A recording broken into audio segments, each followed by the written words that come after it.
Following yesterday's global market rally, U.S. stocks were little changed approaching today's closing bell. This as questions as well as doubts began to emerge concerning Europe's debt plan.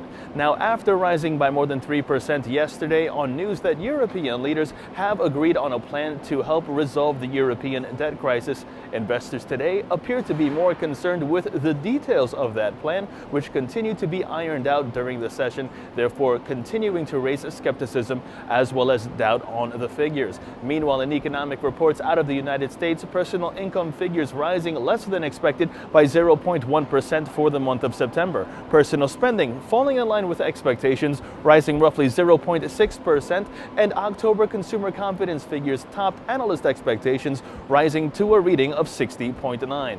And with very little movement in both the gold as well as crude energy markets, and investors continuing to take profits on the combination of both yesterday's rally and the fact that the month is nearing its close on a Monday, the big board appeared set to close out the final trading session of the week relatively unchanged. Now, taking a look to see how the Dow Jones closed out the trading session, it is on the upside, 22.56 points to settle in at 12,231.11.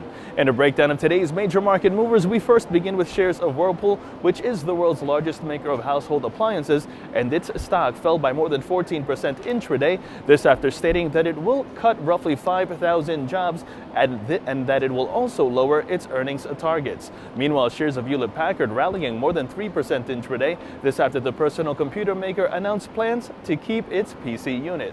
Shares of Merck on the upside, nearly 2%. This after reporting third quarter earnings of 94 cents per share, beating analyst estimates calling for a rise by 91 cents. And AMD saw its stock rise roughly 8% today. This after the chip maker swung to a profit during the third quarter, citing strong demand for its mobile processors.